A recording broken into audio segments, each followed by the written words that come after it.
What's going on, guys? Rapid Reform here. In this video, we will talk about how to build long-lasting confidence. Confidence is one of those things that it's easy to point out in other people but hard to gauge for ourselves. It's something that we all want, but more often than not, we grow up surrounded by people who are either not as confident as we want to be or who try to put us down so that we don't feel good about ourselves. In other words, we are usually surrounded by people who hurt our confidence instead of help it. However, in this video, we will explore 7 different examples of the mindset that a confident man or woman has, and we will compare it to someone who is not so confident so that you can get a better understanding of how you can change your thinking and improve your confidence levels, especially in the long term. But first, don't forget to subscribe and turn on notifications so that you don't miss out on any new videos. Alright, here's the first example. An unconfident person will think, what if I say something and it's wrong? Is everyone gonna laugh and pick on me? It's probably better to stay safe and not say anything. A confident person will think, I'm gonna say what I wanna say, and I don't care if it's wrong. If people are gonna pick on me, I'll just own it and get it right next time. I just mentioned how we are usually surrounded by people who bring down our confidence rather than bring it up. And one reason other people can bring down our confidence is because we care a lot about how other people will perceive us. We always want to feel like we are an important character in the room, or we will have no purpose in what we do. So we use other people's opinions of us as a reference of how important we are. An unconfident person will be heavily invested in other people's opinions, while a confident person will only be slightly invested in how other people perceive him or her. When you become heavily invested in other people's opinions, it's very easy to become afraid of them since you always want to impress everyone. And it does not let you become the person you want to be since you are living your life for other people and not yourself. However, when you only become slightly invested in other people's opinions, you don't care about impressing everyone. The only person you want to impress is yourself more than anyone else. You can now live your life on your own terms and not anyone else's, which can instantly improve your confidence.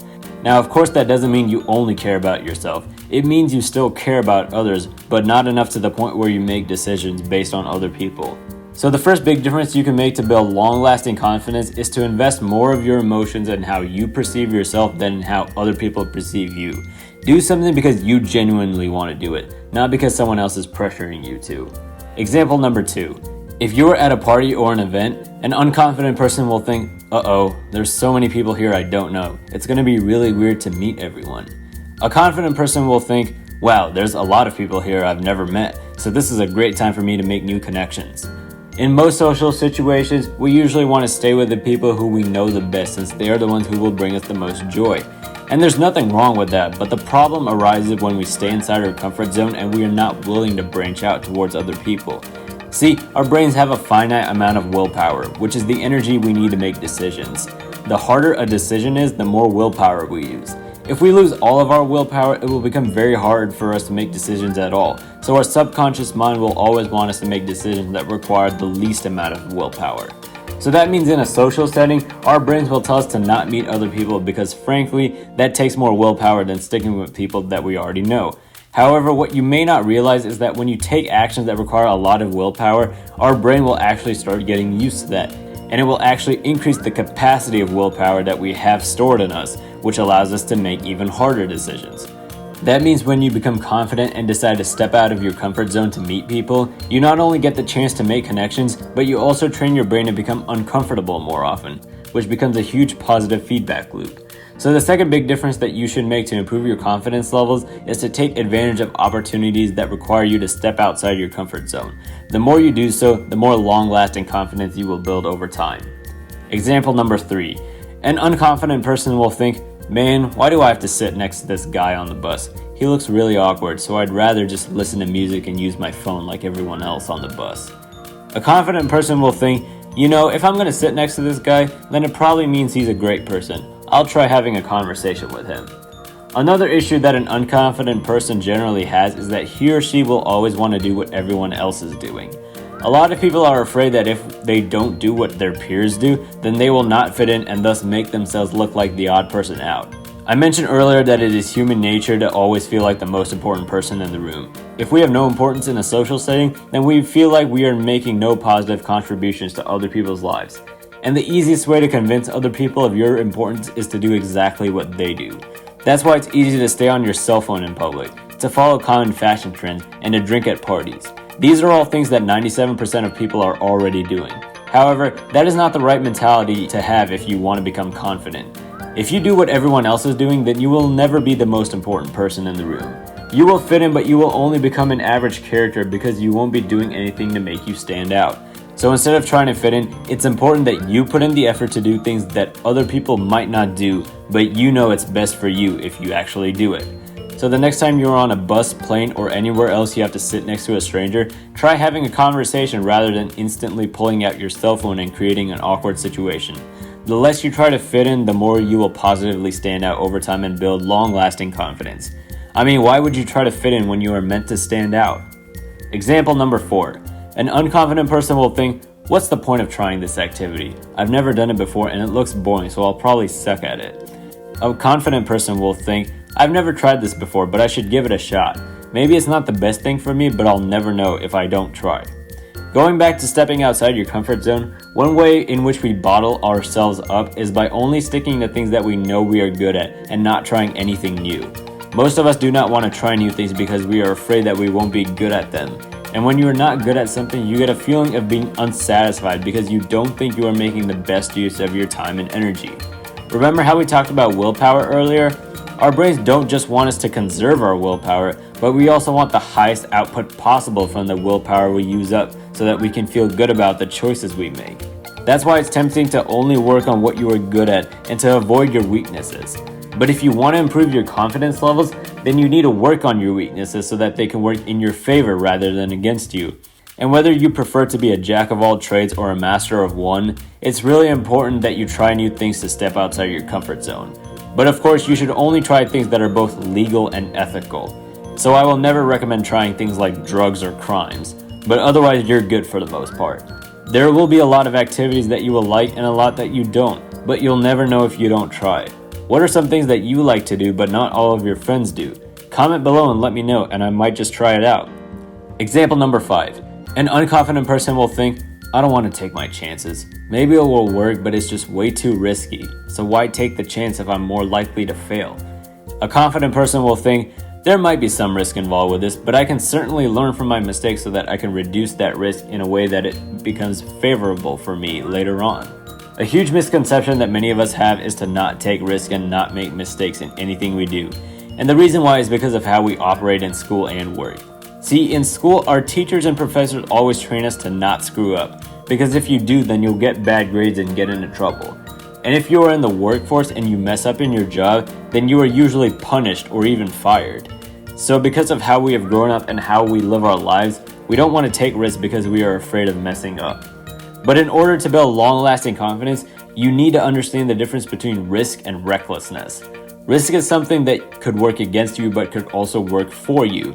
And the chances of it working against you can always be minimized the more you learn about something. Recklessness is something that no matter what you do, it will always work against you, and the chances of it becoming better cannot be minimized. Recklessness is something that you should entirely avoid, but risks are something that you should be taking if you know something positive can eventually come out of it. For example, you could say that starting a business is really risky. 90% of all businesses fail within the first 5 years of operation. But of course, if you're able to make a profitable and successful business, it can bring a lot of big bucks into your pocket. So if you want to improve your confidence levels, don't be afraid of failure. Every time you fail at something, you get the opportunity to learn what went wrong and become better for the future.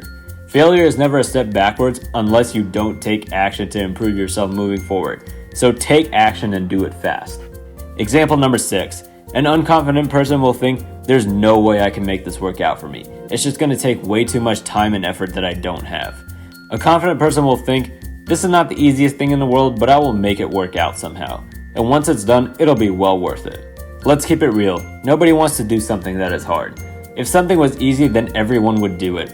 However, nothing that is worthwhile is easy. Let's put things into perspective. If you ever want the satisfying feeling of getting a gold medal at a foot race, then you need to commit to weeks of consistent training, eat a lot of healthy carbs every day, and stay on top of your hydration. Would you do any of that if your place didn't matter and you instantly got a gold medal the moment you crossed the finish line? It's your subconscious mind that tells you to sleep in, to not run, and to eat junk food more often. One of the most important things that you can do to increase your confidence levels is to learn how to use your conscious mind to control your subconscious mind, and not the other way around. Your subconscious mind wants you to make easy decisions, and if you give into it, then it will control you. But on the other hand, your conscious mind wants you to make hard decisions because it knows that there's a reward at the end of the road. So every time you make easy choices, your subconscious mind gains a little bit more control over your emotions and thinking. But every time you make a difficult choice, you gain more control over what your mind is telling you, which helps you build unbreakable confidence. And the best way to gain more control of your subconscious mind is with mindfulness meditation. It's an exercise for your brain where you use your conscious thinking to focus on one particular thing and notice everything you can about it, while also ignoring any distractions your subconscious mind can come up with. You should check out my video on meditation. I'll link it in the description. So to build long-lasting confidence, you need to make tough but rewarding decisions more often. If you always make easy decisions, your life is going to be hard. But if you make hard decisions, your life will become easy. Example number 7. An unconfident person will think, I think someone else should do this. Maybe I could do it, but I don't think I could do it as well as someone else could. A confident person will think, I want to lead this. Maybe someone else could lead it, but if I lead it, then I can grow as a person and use my skills to bring out the best in all of us. We just talked about making hard decisions, and being a leader is really tough. It's not something that you can develop overnight, but it's something you absolutely need to work on to gain long-lasting confidence. And you don't need to be the president of a company or a core officer of an organization to be a leader. It's really all about getting people together and guiding them to work towards a positive outcome. Of course, there are a ton of other qualities that a good leader must have, like taking initiatives, having a bold voice, and keeping people on track.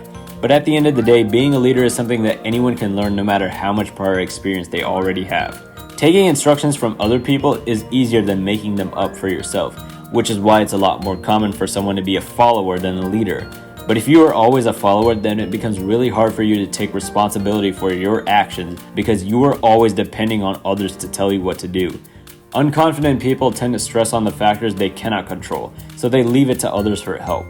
However, good leaders take responsibility for their actions by focusing on what they can control, and they never stop learning about how they can get better at what they do. If you want to instantly improve your confidence levels, then set high standards for yourself and encourage others to bring out the best in them to help you reach your goals. Don't settle for less and always work towards the best possible outcome that you can have, no matter how unrealistic it may sound to other people. Don't just dream and talk about what you want, but also be the brave leader that takes action to get there while also helping other people to get what they want in life. And that's it. Those are the 7 most effective actions that you can take to improve your confidence levels. They are to invest more in how you perceive yourself rather than how other people perceive you. Take actions of opportunities that will make you step outside your comfort zone. Don't try fitting in when you are meant to stand out. Always try new activities that interest you. Don't be afraid of taking risks. Make difficult but rewarding choices, and become a leader whenever you get the chance. If you do all of those, I guarantee you will be able to build unbreakable and long-lasting confidence that will make you more successful in anything you do.